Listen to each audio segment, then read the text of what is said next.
Okay जी, good evening. कर रहे हैं स्टार्ट। वाइवा की ये हो गई आपकी क्लास नंबर 4, ठीक है, और रेशियो की क्लास नंबर 2। चैप्टर मैंने कल ही आपको समझा दिया था, ये रेशियो का चैप्टर स्टार्ट हो गया थोड़ा सुपर फास्ट में, और साथ में ये आपकी वाइवा की क्लास नंबर 4 है। पेज नंबर 1.14 पे आ जाओ। यहाँ पे आपके पास है करंट लाइबिलिटीज। एक बहुत एग्जाम का लगा लो एक फेवरेट क्वेश्चन है, या टीचर्स का लगा लो एक फेवरेट क्वेश्चन है कि करंट लाइबिलिटीज क्या होती है। कल हमने देखा था ना, करंट लाइबिलिटी वैसे फाइनेंशियल स्टेटमेंट का क्या होता है, fourth major head. Current liability balance sheet का फोर्थ मेजर हेड होता है, जिसके अंदर आगे सब हेड्स होते हैं। पहला क्या होता है, शॉर्ट टर्म बोरोइंग्स। सेकंड क्या होता है, ट्रेड पेबल्स। थर्ड अदर, और फिर शॉर्ट टर्म प्रोविजंस। तो उसके अंदर जो करंट लाइबिलिटीज होती है, कल हमने सीखा था करंट लाइबिलिटीज क्या होती हैं। मैंने आपको ये बताया था, which are payable within 1 year. जो आपने लोन लिया है या किसी क्रेडिटर्स को आपने पैसे देने हैं, अगर 1 साल से पहले पहले देने हैं, तो वो शॉर्ट टर्म लोन होता है, यानी कि शॉर्ट टर्म बोरोइंग्स, यानी कि वो करंट लाइबिलिटी का पार्ट है।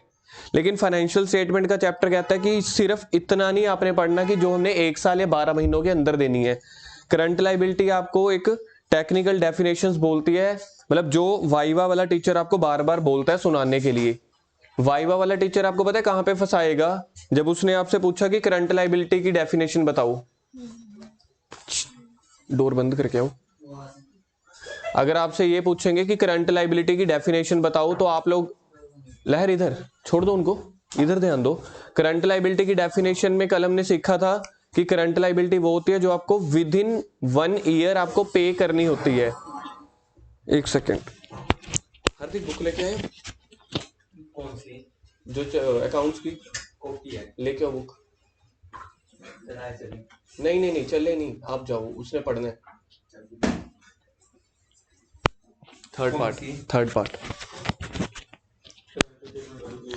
तो करंट लाइबिलिटी जब आपसे आपका वाइवा वाला टीचर पूछेगा क्या होता है, तो आपको पहला आंसर तो ये देना होता है ब्रीफ में कि जो हमें पे करनी है, मतलब पे करनी है विद इन 1 ईयर। जैसे कि हमने बैंक से लोन लिया 1 साल से कम टाइम के लिए, या फिर आपने अपने क्रेडिटर से गुड्स परचेज किए हैं, क्रेडिटर से गुड्स परचेज किए हैं उधार पे, समझ लो वो 3 मंथ्स या 4 मंथ्स के लिए, तो 3 महीने या 4 महीने के बाद पैसे देने हैं ना, तो वो करंट लाइबिलिटी है। फिर वाइवा वाला टीचर आपके ऊपर करता है काउंटर क्वेश्चंस, कहते हैं सिर्फ यही करंट लाइबिलिटीज हैं। जब उसने आपसे ये पूछ लिया ना क्या यही सिर्फ करंट लाइबिलिटीज हैं, अगर आप लोगों ने बोल दिया यस, तो मतलब 1 में से आपका 0 नंबर है। तो वहां पे वो, क्योंकि देखो वाइवा वाले टीचर कभी आपको ये थोड़ी बताएंगे हमने 0 नंबर दिया है।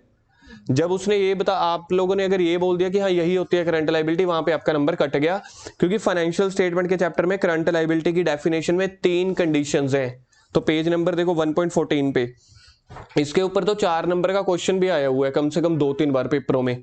क्या होता है करंट लाइबिलिटीज, सबसे पहले हम ये पढ़ रहे हैं कि which is expected to be settled. Page number 1.14 है। सेटल्ड का मतलब होता है पे करना। सेटल्ड का मतलब होता है पे करना। जो आप पे करते हो नॉर्मल ऑपरेटिंग साइकिल पीरियड में जैसे आप लोग ये बोलोगे नॉर्मल ऑपरेटिंग साइकिल पीरियड में, यानी कि ऑपरेटिंग साइकिल पीरियड में जो हमें पे करनी है, वाइवा वाला फिर से वहां से क्वेश्चन पूछेगा ऑपरेटिंग साइकिल पीरियड क्या होता है। ऑपरेटिंग साइकिल पीरियड, फोन रख दो आप। ऑपरेटिंग साइकिल पीरियड क्या होता है, वो पीरियड जब बिजनेस अपने सामान को खरीदने से लेके बनाने तक, बेचने तक, और उससे दोबारा से कैश रिकवरी हो जाए ताकि हम दोबारा से सामान खरीदें, उस पूरे प्रोसेस को बोला जाता है। जैसे अगर हमारी फर्नीचर की शॉप है, सबसे पहले हमें टिम्बर खरीदना पड़ता है, ठीक है, उससे हमने टेबल बनाना शुरू किया, और वो टेबल अभी आधा बना है, फिर उसके बाद पूरा बन गया, फिर उसको शोरूम में रखा 2-3 महीने, फिर हमने जब उसको सेल किया 3 महीने उधार पीरियड पे सेल हुआ, तो दोबारा से मेरे को वो उधार वाले पैसे रिकवर हुए। तो पैसे लगाने से लेके पैसे रिकवर होने तक के प्रोसेस को बोलते हैं ऑपरेटिंग साइकिल। जो बड़ी बड़ी कंपनीज होती हैं, समझ लो किसी कंपनी का काम है बहुत बड़ी बड़ी पेट्रोलियम वाली मशीन्स बनाने का। पेट्रोलियम वाली मशीन मतलब जिससे पेट्रोल बनता है या निकलता है, जो भी, वो मशीन बनाने के लिए कंपनी को लगते हैं, एक मशीन बनाने के लिए 18 महीने, 18 मंथ्स। एक मशीन बनाने के लिए 18 मंथ्स लगते हैं कंपनी को, मतलब बनाने से लेके बेचने तक और पैसे रिकवर होने तक। तो उस कंपनी का ऑपरेटिंग साइकिल होता है 18 महीने का। वो कंपनी का प्रोडक्ट ही है ना मशीन, तो उस प्रोडक्ट को बनाने, बेचने, पैसे रिकवर होने के प्रोडक्ट को के पूरे प्रोसेस को बोला जाता है ऑपरेटिंग साइकिल। तो अगर आपने, अब इस बंदे ने ना एक बैंक से लोन लिया 15 महीनों के लिए, ये वाली कंपनी क्या करती है, अपना प्रोडक्ट 18 महीनों में बना के बेचती है और पैसा रिकवर करती है। इसी कंपनी ने किसी बैंक से लोन लिया 15 मंथ्स के लिए, तो ये जो 15 मंथ के बाद इस कंपनी ने बैंक को पैसा वापस करना है ना, लाइबिलिटी है, तो ये करंट लाइबिलिटी है या non current liability? Current liability की पहली डेफिनेशन क्या है, which is to be settled, जो हमें पे करनी है in the company normal operating cycle, operating cycle के पीरियड के अंदर अंदर जो हमें पैसे पे करने होते हैं, उन पैसों को या उस लाइबिलिटी को करंट लाइबिलिटीज बोलना होता है। मैंने बोला कंपनी का ऑपरेटिंग साइकिल है 18 मंथ्स, कंपनी ने लोन ले लिया 15 मंथ्स के लिए, मतलब 15 मंथ के बाद पैसे देने हैं, तो ये कंपनी की करंट लाइबिलिटी बनेगी। चाहे कंपनी ने 12 महीनों के बाद पैसे देने हैं ना, लेकिन ऑपरेटिंग साइकिल से तो पहले पहले पैसे देने हैं, तो कोई भी अगर आपकी पेमेंट है, लाइबिलिटी है, ऑपरेटिंग साइकिल पीरियड से पहले है, तो वो भी करंट लाइबिलिटीज होती है। सेकंड में है इफ इट इज हेल्ड, मतलब जो आप स्टॉक या जो भी पेमेंट है, held primarily for the purpose of being traded, अगर आप कोई गुड्स खरीदते हो, उसको बेचते हो, खरीदने बेचने के पर्पस के लिए है, और वो आपने किसी को पैसे पे करने हैं, तो वो भी आपकी करंट लाइबिलिटीज है। और तीसरा है if it is due to be settled, मतलब आपने पैसे पे करने हैं विद इन 12 मंथ्स। हमने हमेशा से यही सीखा है, करंट लाइबिलिटीज वो होती हैं जो आपको 12 महीनों के अंदर रीपे कर देनी होती हैं। बैंक से लोन लिया 10 महीनों के लिए, तो 10 महीने के बाद पैसे वापस करने हैं ना। मैंने अपने दोस्त बंधु मित्र से पैसे लिए 6 महीनों के लिए, तो 6 महीने के बाद पे करना है ना, यानी कि 12 महीनों से पहले मैं सेटल्ड कर रहा हूं ना, पे कर रहा हूं, तो वो करंट लाइबिलिटी होती है। ये होती है आम जिंदगी। मेंटोस जिंदगी में 3 पॉइंट है, कह रहे हैं या तो 12 महीनों से पहले देना है, या फिर ऑपरेटिंग साइकिल से पहले देना है, या फिर कोई ऐसी पेमेंट या कोई ऐसा सर्कल जो आपका चल रहा है बीइंग ट्रेडेड, मतलब आप ट्रेड के लिए, बिजनेस पर्पस के लिए कर रहे हो। इन तीनों में से तो ऐसे क्या कहते हैं, जो ज्यादा टाइम के होते होंगे, साल से ऊपर, वो भी आ जाती होंगी अगर ऑपरेटिंग साइकिल बड़ा हुआ। हाँ, तो अभी वही एग्जांपल ही तो शुरू की थी, वो 18 मंथ्स वाली। हाँ, तो इन तीनों में से कोई भी अगर एक भी कंडीशन फुलफिल हो गई ना, तो वो आपकी करंट लाइबिलिटी बन जाती है। इसकी एग्जांपल देखो नीचे। सबसे पहले तो ऑपरेटिंग साइकिल पीरियड देखो क्या है, ये आपको बॉक्स दिख रहा है ऑपरेटिंग साइकिल, इसको लिख लो very important for final exam, very important for final exams. Already आ चुका है ऑपरेटिंग साइकिल का मीनिंग, कि ऑपरेटिंग साइकिल क्या होता है, 2 नंबर में या 3 नंबर में आया था। तो आपको यही बताना होता है operating cycle, time between acquisition of asset, acquisition का मतलब होता है परचेज, लिखो एक्विजिशन का मीनिंग होता है परचेज, एसेट परचेज करने से लेके फॉर प्रोसेसिंग, मतलब आपने फिर उसको यूज करके कुछ सामान बनाया, and their realization in cash, बना के बेचोगे भी तो सही ना, बेच के फिर पैसों की रिकवरी होगी, मतलब सामान खरीदने से लेके लास्ट में पैसे मिलने तक कस्टमर से, उस पूरे प्रोसेस को बोला जाता है ऑपरेटिंग साइकिल। इन्होंने बोला देखो मेरे पास कैश था, यहां से लिखो ये स्टार्टिंग पॉइंट है, स्टार्टिंग पॉइंट। आपको ये एग्जांपल, ये बॉक्स बना के आना है पेपर में, अगर क्वेश्चन आता है ना तो ये वाला बॉक्स बना के आना है, लिख लो पहले, also made this box in exam. तो पॉइंट नंबर 1 मेरा यहां से स्टार्ट हो रहा है।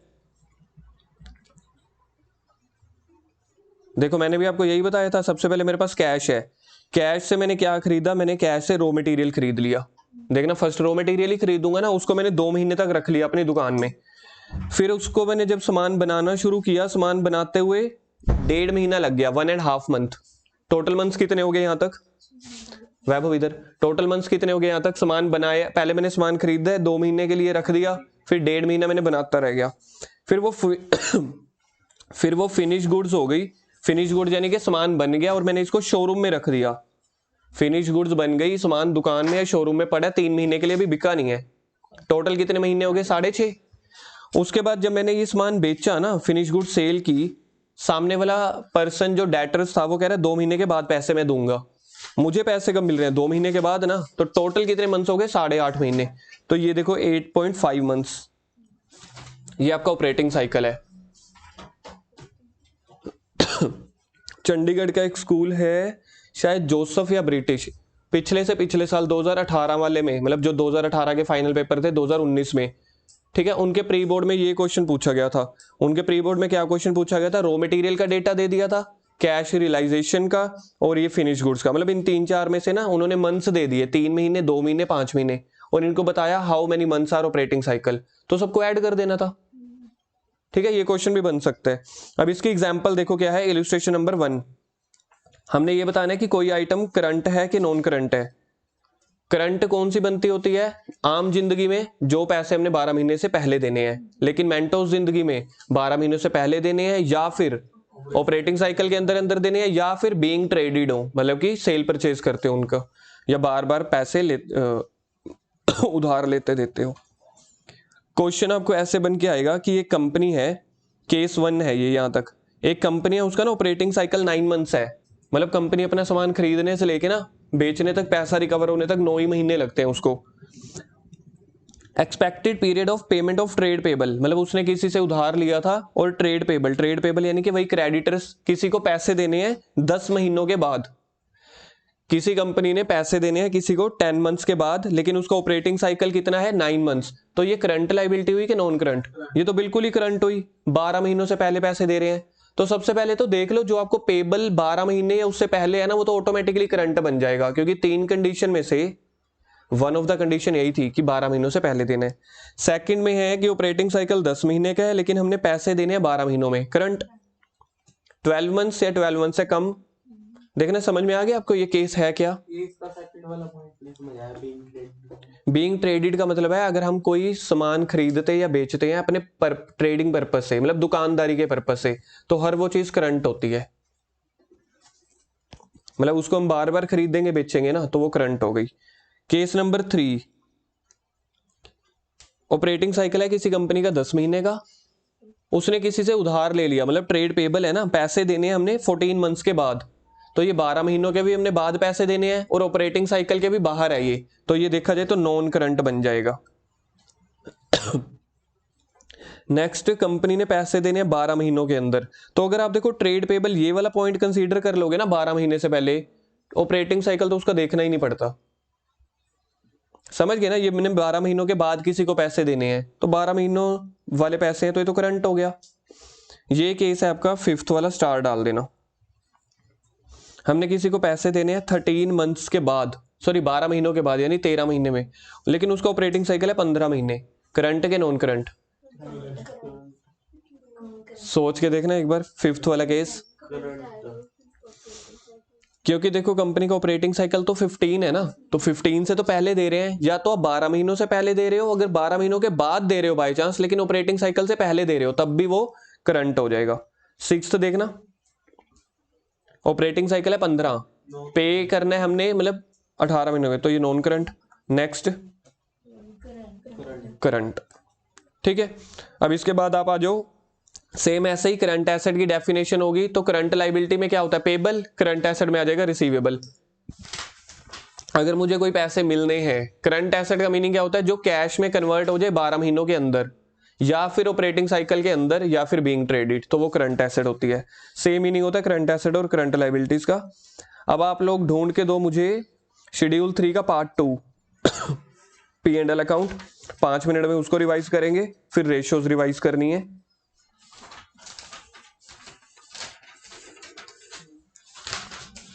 P&L अकाउंट का फॉर्मेट, ये लो जी, मिल गया पेज नंबर 1.37। देखना इसका पार्ट नंबर क्या होता है, शेड्यूल तो 3 होता है, 2 पार्ट 2 है या पार्ट बी है, तो आपको भी ऐसे याद रखना है। 2 रोवन में है कि बिल्कुल अल्फाबेटिक में है? रोवन में है ना, रोवन में होगा। ये देखो, आपको लिखना भी ऐसे है, आप मतलब यहां पे देख लो, पहले इधर लिख लो, यहाँ पे ना पार्ट 2 अगर आप ये लिखोगे ये गलत है, जो सही वे है, क्योंकि ये लो ने लिखा हुआ है, तो आपको लिखना भी ऐसे ही है, पार्ट 2। ये देखो, ये देखो, ये लिखा हुआ ना योगेश, यहाँ पे देखो, मेरा कहने का मतलब है जो रोवन है आपको रोमन में,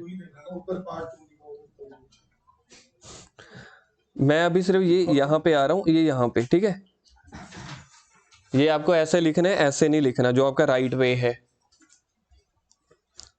इसका रीजन क्या है, लकीर के फकीर बोल लो चाहे इसको आप, चाहे जो लो ने बोला होता है, लो में हमेशा हमने ना लिटरल पढ़ना होता है, लिटरल का मतलब है एज इट इज। अब देखो P&L का भी इन्होंने कंपनी का ना P&L का बैलेंस शीट सेम दी है। सबसे पहले अपन P&L अकाउंट की बात करते हैं, जो नॉर्मली हम पढ़ के रखते थे।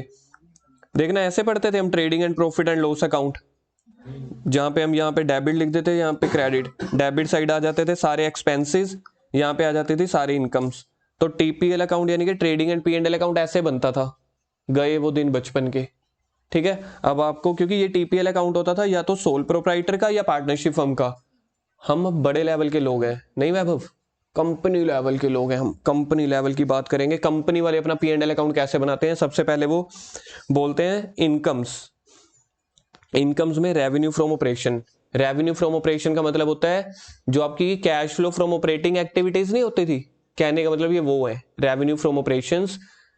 प्रिंसिपल जनरेटिंग एक्टिविटी, जिस प्रोडक्ट में हम डील करते हैं उससे बेच के जो भी पैसा आ रहा है तो वो यहां पे लिखते होते हैं रेवेन्यू फ्रॉम ऑपरेशन। उसके अलावा कोई भी इनकम आ रही हो, जैसे कि एसेट बेची है, इंटरेस्ट मिला है, डिविडेंड मिला है, तो वो आ जाएगी अदर इनकम में, फिर दोनों का टोटल कर देंगे। कर क्या रहे हैं हम, पी&एल अकाउंट का फॉर्मेट, किसके पी&एल अकाउंट का, कंपनी का पी&एल अकाउंट। तो पहले इनकम वाली साइड में दो ही हेड है, एक है रेवेन्यू फ्रॉम ऑपरेशन जिसमें sale of goods sale of services होती हैं, दूसरा अदर इनकम, तो बाकी बन जाएगा टोटल रेवेन्यू। उसके बाद 7 आपके पास है खर्चे, 7 एक्सपेंसेस के हेड हैं। पहला है cost of material consumed, cost of material consumed का यहाँ पे आपके पास अगले पेज पे आना, कॉस्ट ऑफ मटेरियल कंज्यूम्ड का फॉर्मूला होगा आपके पास ये page number 1.39, cost of material consume. Cost of material consume का मतलब होता है जो आपने मटेरियल कंज्यूम कर लिया। कॉस्ट ऑफ मटेरियल सोल्ड था या कंज्यूम था, तो जो आपने सामान कंज्यूम किया उसकी कॉस्ट कितनी पड़ रही है, तो इसका फॉर्मूला याद रखना है, लिख लो इसको, लर्न ओपनिंग मटेरियल यानी कि जितना आपके पास स्टार्टिंग था प्लस परचेज कर लिया माइनस क्लोजिंग। सोच के देखो, मेरे पास ओपनिंग मटेरियल पड़ा था 300 रुपए का, मैंने और परचेज किया 200 का, और 50 का भी मेरे पास पेंडिंग रह गया, मतलब इसको मैंने यूज नहीं किया, तो बताओ मैंने कितना मटेरियल यूज कर लिया होगा, तो 450 ये मेरी कॉस्ट है।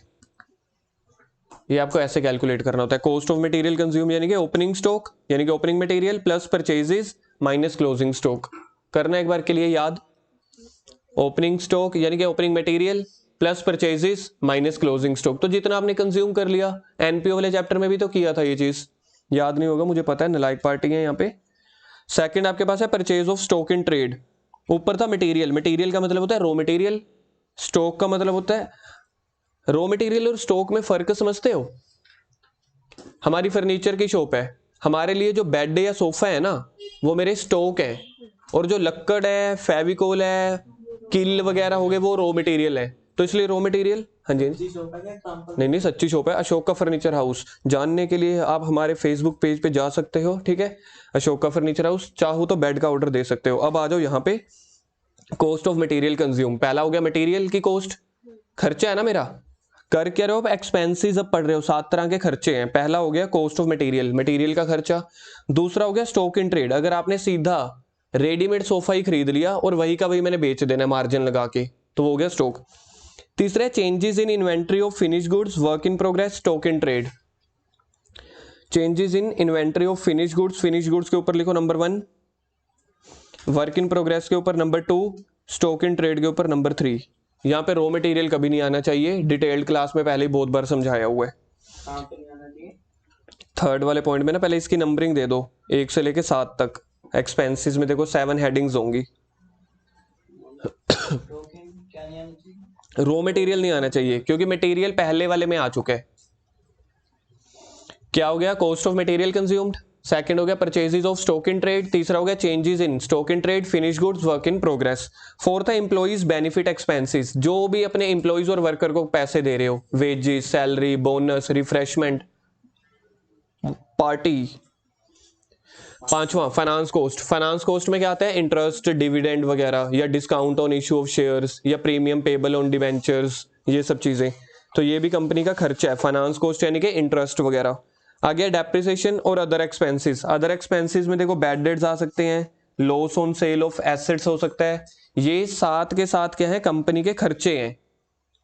ये आपको एग्जैक्ट एज इट इज लिखने होते हैं, मतलब इसको आप ऊपर नीचे नहीं कर सकते। पहला क्या है, cost of material consumed, second आपके पास है purchase of stock in trade, तीसरा changes of inventory of finish goods, work in progress या स्टॉक इन ट्रेड, फोर्थ आपके पास है एम्प्लॉइज बेनिफिट एक्सपेंसेस यानी कि सैलरीज वेजेस, पांचवा यानी कि इंटरेस्ट डिविडेंड या discount on issue of shares वगैरह, सिक्स डेप्रिसिएशन या अमोर्टाइजेशन।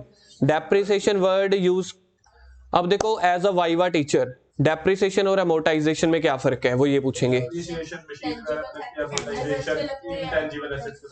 डेप्रिसिएशन या अमोर्टाइजेशन का जो मीनिंग है वो एक ही होता है, ठीक है, लेकिन इनके नाम अलग अलग हैं। अगर आप टेंजिबल एसेट्स को राइट ऑफ करते हो यानी कि तो आप डेप्रिसिएशन वर्ड यूज करते हो, अगर इनटेंजिबल वर्ड्स की घिसावट हो रही है तो आप वर्ड यूज करते हो अमोर्टाइजेशन। दोनों ही कंपनी के लिए खर्चे हैं। सातवां अदर एक्सपेंसेस, अदर एक्सपेंसेस में क्या क्या आ सकते हैं, bad debts, loss on sale of assets, ये सब चीजें। बस सारे एक्सपेंसेस का टोटल कर लो, फिर इनकम में से एक्सपेंस माइनस कर दो तो आ जाएगा पीबीटी, प्रॉफिट बिफोर टैक्स, फिर उसमें से टैक्स पे कर दो गवर्नमेंट को तो आ जाएगा प्रॉफिट आफ्टर टैक्स। यहां तक चलता है आपका पी एंड एल अकाउंट। जल्दी से बैलेंस शीट को एक बार के लिए रिकॉल करते हैं। सबसे पहला मेजर हेड कौन सा होता था, इक्विटी एंड लायबिलिटी साइड होती थी shareholder fund. Shareholder fund के अंदर share capital, reserve and surplus, money received against share warrant. Second major head share application money, pending allotment. Third non current liabilities, इसके अंदर पहला long term borrowing, deferred tax liabilities, other long term liabilities, long term provision. Fourth major head current liability का पहला short term borrowings. Current liability की definition तीन होती है, या तो एक साल के अंदर अंदर पे करनी है, या ऑपरेटिंग साइकिल में, या बीइंग ट्रेडेड। करंट लायबिलिटी के बाद ट्रेड पेबल्स, इसमें कौन सी दो आइटम्स आती हैं ट्रेड पेबल में, बिल्स पेबल एंड क्रेडिटर्स। फिर अदर करंट लायबिलिटीज और शॉर्ट टर्म प्रोविजंस। फिर आता था एसेट्स, एसेट के अंदर first major head non current asset, fixed asset, fixed के अंदर tangible, intangible, capital work in progress, intangible assets under development. Second sub head non current investment, third deferred tax assets, fourth long term loans और advances, पांचवा other non current assets. फिर आती थी आपके पास current asset, इसके अंदर 6 सब head होते थे। पहला करंट इन्वेस्टमेंट, दूसरा इन्वेंट्रीज, तीसरा trade receivables, fourth cash and cash equivalents, पांचवा शॉर्ट टर्म लोन्स और एडवांसेस, लास्ट में अदर। इसी के साथ आपका ये पी एंड एल और बैलेंस शीट वाला चैप्टर खत्म हो गया है। मतलब एक तरह से आप कह सकते हो रेशियो के बेसिक्स खत्म हो गए। अब हम आ रहे हैं सीधा चैप्टर रेशियोज पे। पहले चैप्टर नहीं आए होंगे, चैप्टर है ना सिलेबस में। हाँ हाँ, ये वाला चैप्टर के बिना ये वाली बुक ही नहीं हो सकती। जैसे यही था जो समझाया। हाँ, बस उसके थोड़े बहुत अब क्वेश्चंस हैं, न्यूमेरिकल्स, एक दो न्यूमेरिकल्स कम है, मेनली तो मेजर हेड और सब हेड वाले ही हैं कि आपको आइटम दी होती है। जैसे आपको दिया होगा वेजिस, तो वेजिस का आपको मेजर हेड या सब हेड बताना है। तो मेजर वेजिस क्या होते हैं, एक्सपेंसेस, एम्प्लॉय बेनिफिट एक्सपेंसेस में। अब आपके पास आ रहा है रेशियोज। क्लास हमारी याद रखना, ये हमारी क्लास वाइवा की भी है प्लस रेशियो की सेकंड क्लास है। वाइवा की ये फोर्थ क्लास है, रेशियो की ये सेकंड क्लास है। रेशियो का मीनिंग क्लास में कर लिया, रेशियो हो गया होगा। रेशियो का सिंपल मीनिंग क्या होता है, मतलब रेशियो की डेफिनेशन 2:1, मतलब कि एक दूसरे को कंपेयर करके 2 फिगर्स करने। जब भी आप किसी दो आइटम्स का रिलेशन कंपेयर कर रहे हो या उनका प्रोपोर्शनेट कैलकुलेट कर रहे हो, उसको बोलते हैं रेशियोज। फॉर एग्जांपल अकाउंट्स में हमारे मार्क्स आए 80 में से 15 और बिजनेस में हमारे मार्क्स आए 80 में से 10, तो अकाउंट्स और बिजनेस की क्या रेशियो बनी, 15:10, 3:2 की रेशियो बनी। लेकिन हमने इसको सीरियस नहीं लेना, हमने सीरियस किसको लेना है कि ये 10 या 12 या 5 नंबर कम आए, बाकी हमने पूरे के पूरे लेने हैं। ऐसे ही अब फाइनेंशियल में अगर आप आए, फाइनेंशियल मतलब फाइनेंशियल स्टेटमेंट में ना रेशियोज का चैप्टर इंपॉर्टेंट क्यों है। अब वाइवा वाला टीचर आपसे क्या पूछ सकते हैं कि रेशियोज का मीनिंग बताओ, आप पहली लाइन याद करके चले जाओगे। दो फिगर्स का आपस में रिलेशन, कंपैरिजन, कोऑर्डिनेशन, कनेक्शन, कुछ भी बोल लो, उसको बोलते हैं रेशियो। अब रेशियोज बनाई क्यों जाते हैं आपके चैप्टर में ना, आपके सिलेबस में कुछ 16-17 रेशियोज हैं, ठीक है, लिख लो total 16-17 ratios.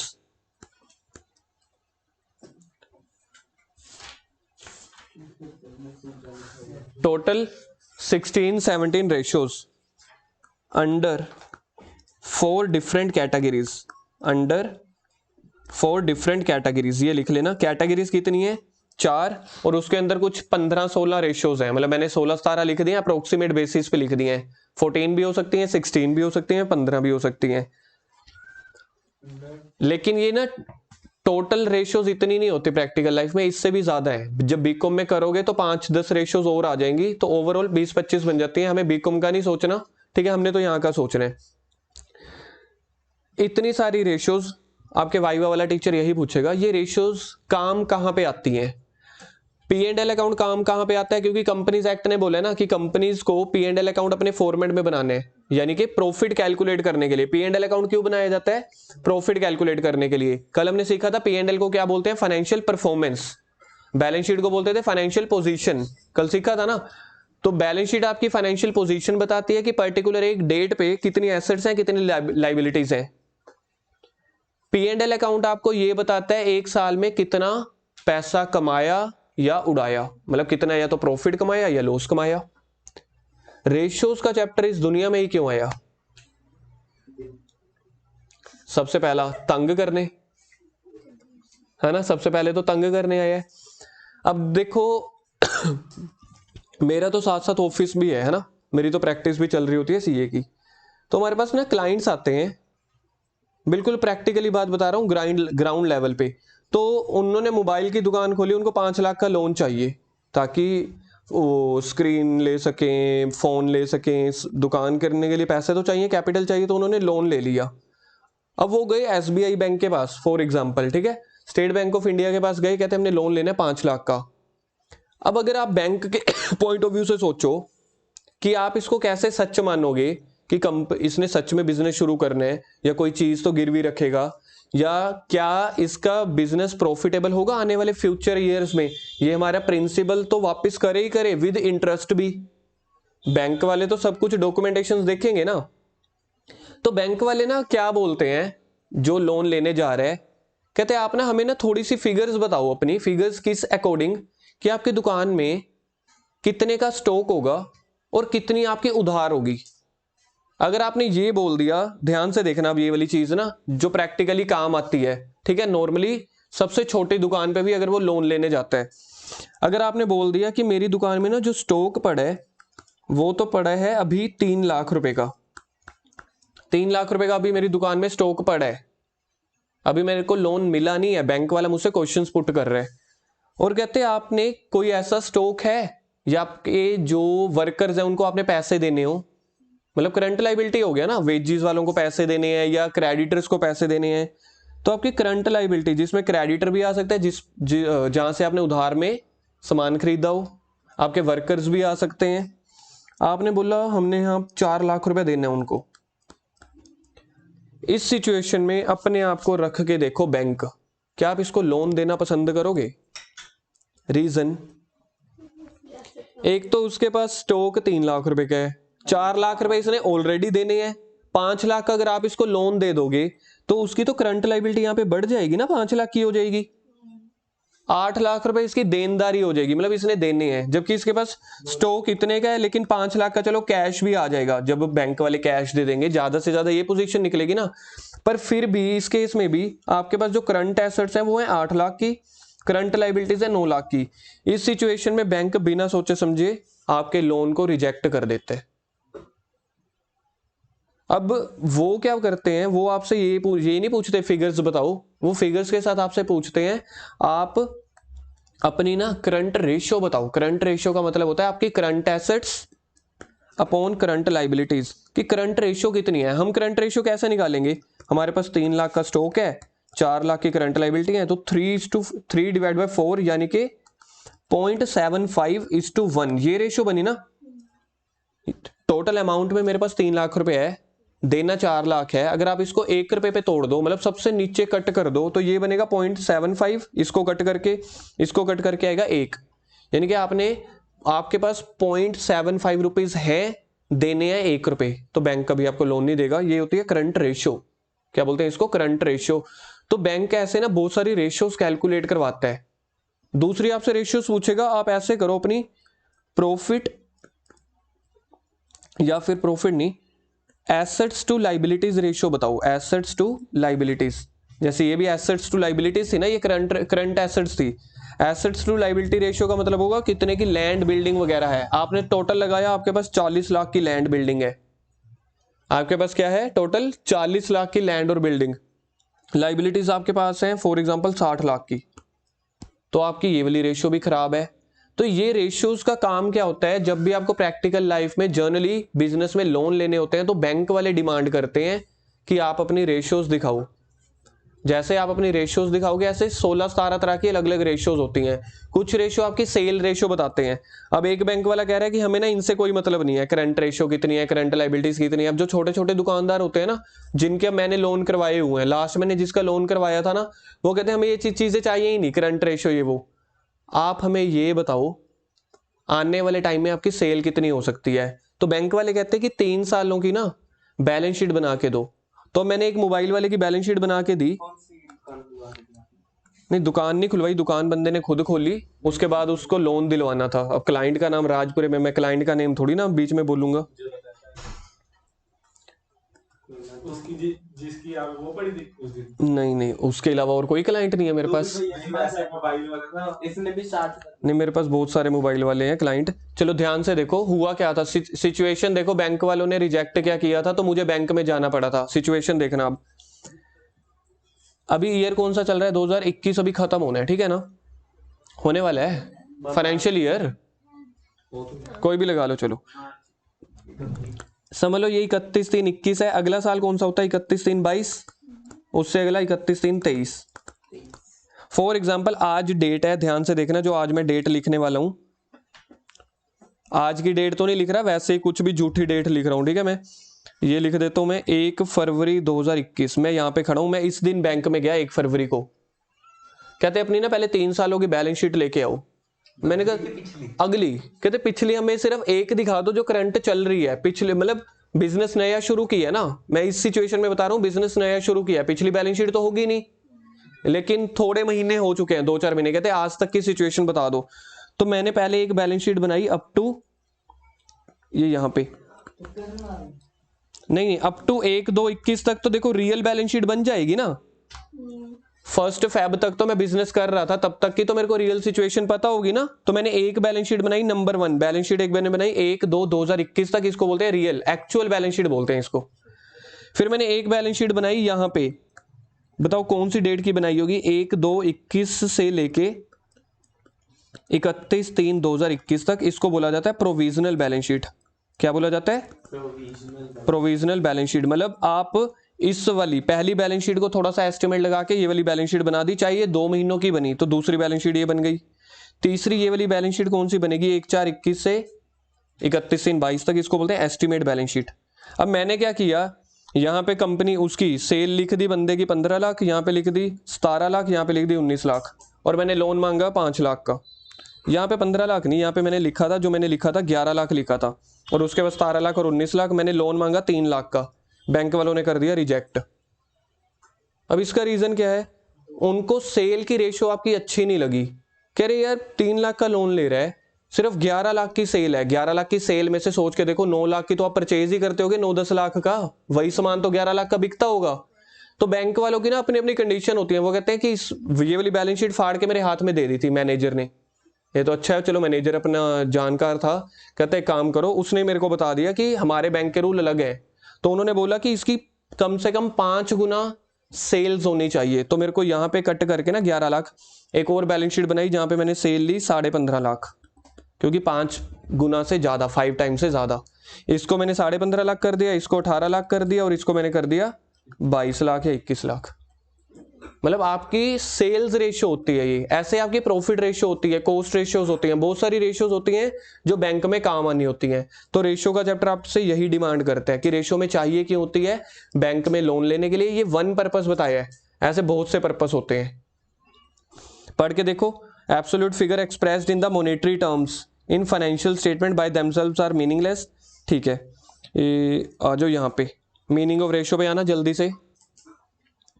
Relationship between two figures expressed in arithmetical term is called the ratio. अब जैसे मैंने आपको बताया ना कि रेशियोज हमेशा, जैसे बैंक वालों ने मुझे क्या बोला, सेल रेशियो 5 गुना होनी चाहिए।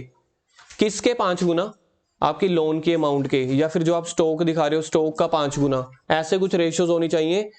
प्रैक्टिकल वर्ड में क्या हुआ पड़ा है, कुछ बेंचमार्क रखे हुए हैं जिसको आप बोलते हो रूल ऑफ थंब। अगर ये सेल नहीं होती फिर, अगर ये सेल नहीं होती, सेल तो वैसे भी नहीं है देखा जाए तो, बैलेंस शीट तो मैंने ही बनाई है, तो लोन रिजेक्ट। नहीं जैसे अभी लोन मिल गया, फ्यूचर की बैलेंस शीट है, तो फ्यूचर में इतनी सेल नहीं हो रही। नहीं हुई तो नहीं हुई, बैंक ने एक बार लोन अप्रूवल कर दिया ना, बैंक वाले बाद में कहते हैं हमें तो हमारी ईएमआई टाइम पे आ जाए, बाकी हमें कोई लेना देना नहीं है।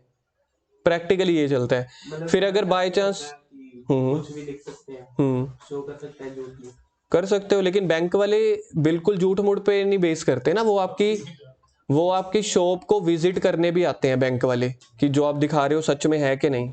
तो ये नहीं है कि टोटली फेक प्रोसेस चलता है, थोड़ी सी बस जैक लग जाता है, थोड़ा सा जैक लगता है, थोड़ा सा चेक लगता है, लोन आपके खाते में आ जाता है। ठीक है, अब सेकंड चीज मैं आपको क्या बता रहा था, सेकंड चीज आपको बता रहा था प्रैक्टिकल वर्ड में ना कुछ बेंचमार्क यानी कि रूल ऑफ थंब डिसाइड किए हुए हैं। लोन वो तभी देंगे अगर आपकी रेशियोज उतने के बराबर हैं। जैसे आपकी करंट एसेट्स हैं, करंट एसेट्स है 5 लाख, करंट लायबिलिटी है 2 लाख। करंट एसेट है 5 लाख, इधर देखो स्क्रीन पे, करंट लायबिलिटी है 2 लाख। बताओ मुझे करंट एसेट्स करंट लायबिलिटी के कितने गुना है, how many times? Current assets current liability के कितने गुना है, मतलब आप फॉर्मूला लगाते हो, करंट रेशियो बोलते हैं इसको, 5 lakh divide by 2 lakh, current asset upon current liability is equal to 2.5:1। यानी कि अगर करंट लायबिलिटी 1 रुपया है ना, तो करंट एसेट मेरे पास 2.5 रुपए हैं पड़े, तो बैंक कहेगा बहुत बढ़िया भाई, आपने किसी को पैसे देने हैं 1 रुपए, लेकिन आपकी जेब में 2.5 रुपए हैं, मतलब आप ठीक हो बंदे, 1.5 रुपए भी, तो आपको लोन जल्दी मिल जाता है। देखो याद रखो योगेश, एक चीज आपने याद रखनी है, लोन वाली मैंने एक एग्जांपल ली है, रेशियो सिर्फ लोन के लिए नहीं कैलकुलेट होती। ठीक है, ये एक याद रखना, नहीं तो बार बार हमारा माइंड में आएगा अच्छा मैनेजर ने क्या किया, उस बैंक लोन का क्या हुआ। ये वन ऑफ द पर्पस बता दिया मैंने आपको कि जो बिल्कुल ग्राउंड लेवल पे सबको समझ आ जाता है। अब देखो 2.5 है ना, मैंने अभी आपको क्या बोला है कि बैंक वाले क्या बोलेंगे कि ठीक है आपके पास 1 रुपया है, देना 1 रुपया है आपके पास 2.5 रुपए, तो आप बहुत बढ़िया सिचुएशन में हो ना। बैंक वाले कहते हैं हमारे लिए सिचुएशन अच्छी नहीं है, हम कह रहे हैं 5:1 होनी चाहिए। अगर आपके पास 5 रुपए हैं अपने और आपने 1 रुपया किसी को देना है, तो हम मानते हैं आप अच्छी सिचुएशन में हो।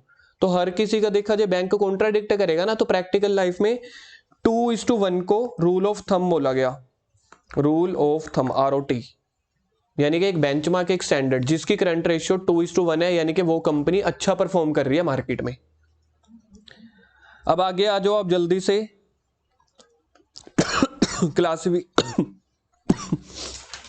क्लासिफिकेशन ऑफ रेशियोज जो आपका सिलेबस का पार्ट है और जो आपके वाइवा का पार्ट है।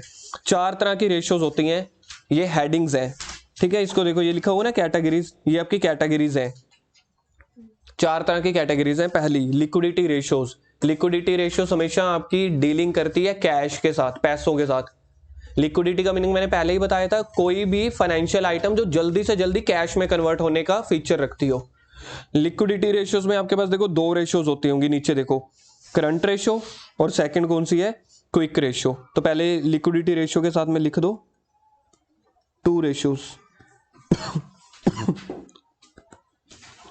लिक्विडिटी रेशियोज आपके पास 2 है, एक है करंट रेशियो और दूसरी आपके पास है क्विक रेशियो। करंट रेशियो का दूसरा नाम देखो क्या है, WCR, वर्किंग कैपिटल रेशियो, और quick ratio acid test ratio या लिक्विड रेशियो, ये इसके तीनों के नेम है। पहली रेशियोज कौन सी चल रही है category, liquidity ratios. Liquidity ratio में पहली क्या है, करंट रेशियो, दूसरी क्या है, एसिड टेस्ट रेशियो।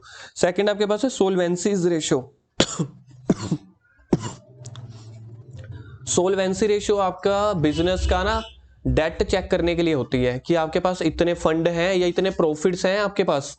अभी हमने सिर्फ करंट एसेट या करंट लायबिलिटी चेक की थी ना एग्जांपल में, बड़े बड़े बैंक कंपनी का प्रॉफिट भी चेक करते हैं, पिछले सालों में कितना प्रॉफिट है, आने वाले सालों में कितना प्रॉफिट होने के चांसेस हैं।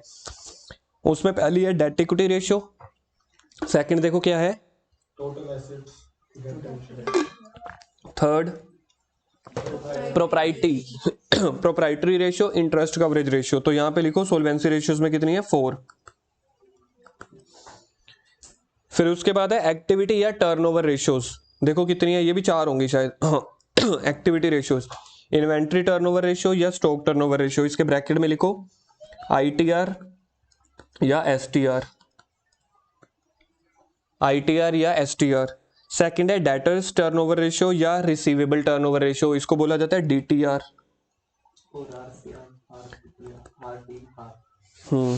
तीसरी है CTR क्रेडिटर्स टर्नओवर रेशियो, और फोर्थ है working capital turnover ratio WCTR। Inventory turnover ratio, debtor turnover ratio, debtor के साथ कौन सा वर्ड होता है, क्रेडिटर्स, और एक हो जाएगी वर्किंग कैपिटल रेशियोज। तो यहां पे भी लिख दो, ऊपर आ जाओ 4 रेशियोज। प्रॉफिटेबिलिटी रेशियोज बहुत सारी होती हैं, 5-6 होंगी, 5। Gross profit GP ratio, operating ratio, operating profit ratio, net profit ratio, return on investment ROI। GP NP नाम आपने +1 में पहले ही सुन रखे हैं, ठीक है, GP और NP। तो आई कौन सी, operating ratio, operating profit ratio, return of income, return of investment. जल्दी से एक बार के लिए याद करते हैं। पहले तो आपको ये वाला पूरा चार्ट याद होना चाहिए, मेरे साथ साथ आप लोग बनाओगे, कॉपी पे या बुक में बना लो। पूरा चार्ट बनाने वाला हूं मैं। रेशियोज बस ये जो बनाए थे कॉपी पे बनाएंगे, एक ब्लैंक पेज पे बनाओ, एक ब्लैंक पेज पे कॉपी पे बना लो, नहीं तो बुक पे बना लो। नंबर 1 कौन सी रेशियोज होती हैं, हेल्प करते चले जाओ मेरी, liquidity ratios.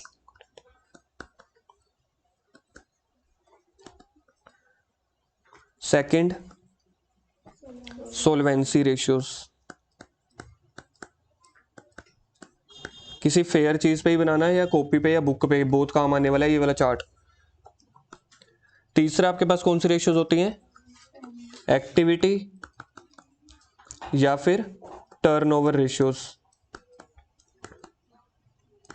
And fourth one is profitability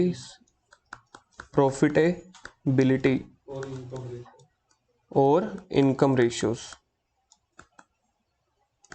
इसका तीसरा नाम दिया हुआ है, देखना, प्रॉफिटेबिलिटी। अब इसके अंदर आपके पास आने वाले हैं टोटल 4 रेशियोज, 4 रेशियोज। इसमें 2 थे, 2 रेशियोज लिक्विडिटी वाले में। फर्स्ट कौन सी थी, current ratio, CR। Current ratio का दूसरा नाम working capital ratio, current ratio या फिर वर्किंग कैपिटल रेशियोज। हाँ जी, लिख लो, अभी तो शॉर्ट फॉर्म में लिख लो, CR या WCR। सेकंड आपके पास होती है एसिड टेस्ट रेशियो। देखना एसिड के साथ टेस्ट वर्ड दिया हुआ है कि नहीं दिया हुआ, एसिड टेस्ट रेशियो, या इसका दूसरा नाम होता है liquid ratio,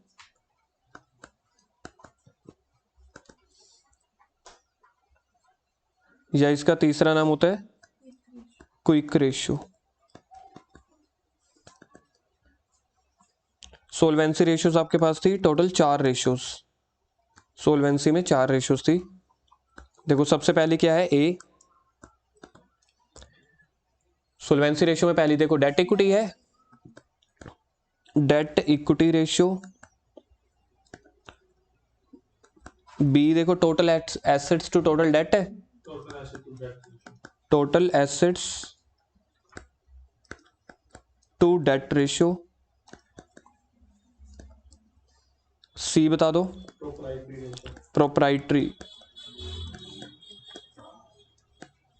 proprietary ratio, and fourth one is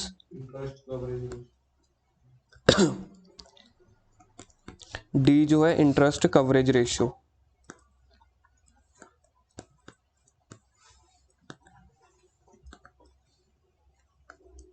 उसके बाद आपके पास है activities ratios.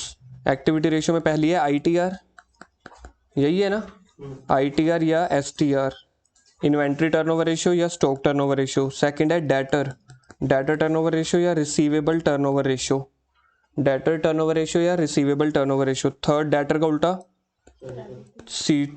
Creditor turnover ratio, या फिर देखो साथ में क्या वर्ड दिया हुआ, payable turnover ratio. Fourth one is working capital. यहां पे आप लोग फंसोगे, यहां पे WCTR है, फर्स्ट वाली रेशियो का नाम देखना, वो वर्किंग कैपिटल रेशियो थी, ये वर्किंग कैपिटल टर्नओवर रेशियो है। उसके बाद आ जाओ प्रॉफिटेबिलिटी रेशियो में, पहली जीपी रेशियो, सेकंड में लिख रहा हूं एनपी रेशियो, क्योंकि इसके साथ आपका यही प्रेम पे आ रहा है, GP NP, GP ratio NP ratio. तीसरी है operating ratio, OR, operating ratio OR, फिर ऑपरेटिंग प्रॉफिट रेशियो ओपीआर, और पांचवी आपके पास है ROI, return on investment, return on investment. जल्दी से याद करते हैं इस चार्ट को। सबसे पहले क्या है, लिक्विडिटी रेशियोज, फिर आपके पास है एक्टिविटी सोल्वेंसी रेशियोज, फिर एक्टिविटी रेशियोज, प्रॉफिटेबिलिटी रेशियोज।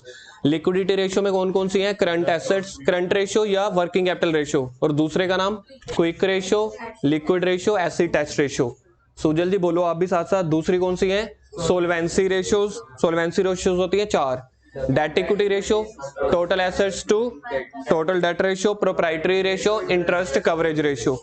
फिर उसके बाद है एक्टिविटी या turnover ratios, inventory, debtors, creditors और वर्किंग कैपिटल टर्नओवर रेशियो। याद रखना ये वर्किंग कैपिटल रेशियो नहीं है, वर्किंग कैपिटल टर्नओवर रेशियो है।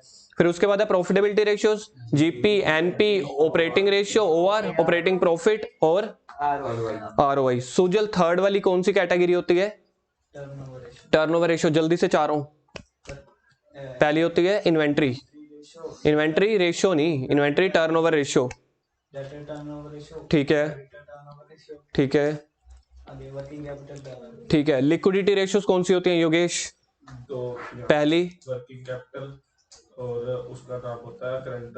एक्टिविटी रेशियोज बताओ राघव, हार्दिक आप, दूसरी वाली तो एसिड टेस्ट और क्विक, ठीक है। Activity ratios ITR, debtor, debtor, creditor और वर्किंग कैपिटल। सोल्वेंसी रेशियोज कौन सी होती है प्राची, जल्दी, debt equity ratio, total assets to debt ratio, third है proprietary ratio, interest coverage ratio, ठीक है। चलो